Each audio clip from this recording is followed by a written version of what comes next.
Lancé depuis le 30 mai 2025 lors d'une conférence de presse tenue à Tchévier par le ministre Foulibazy Katari en charge de l'environnement et des ressources forestières, l'édition 4 de la campagne nationale de reboisement se poursuit dans les préfectures et villages sur l'ensemble du territoire togolais.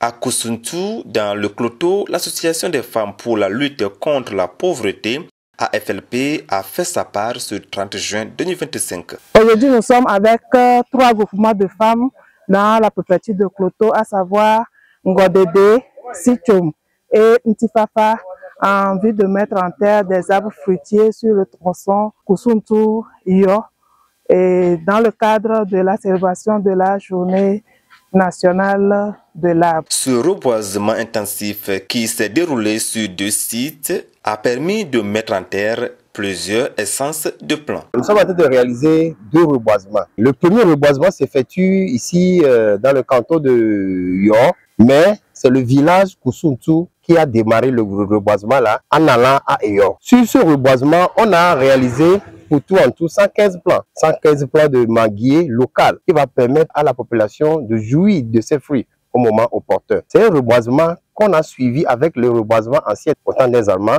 Les Allemands ont reboisé le manguier depuis Kumakonda jusqu'en descendre la montagne pour venir à Kousuntou. Donc c'est pour cela qu'il y a eu 3 groupements des femmes à Kousuntou en collaboration et en coordination avec la sénatrice. Elle est là pour encourager ce reboisement-là. Le second reboisement s'effectue du village Kousuntou maintenant à Kaïba. C'est une ligne aussi de 1,8 km. Et là, on a reboisé des espèces de fruitiers, des citrus, comme exemple le mandarinier, l'oranger, le citronnier et le pamplemoussier. Sur les 2 côtés, on a reboisé au total 518 plants. Le choix des fruitiers par l'association pour le reboisement de 2025 n'est pas anodin. Nous avons choisi de mettre en terre des manguiers sur le tronçon Kousuntou et Yor parce qu'à l'époque allemande, il y avait des manguiers sur ce tronçon-là.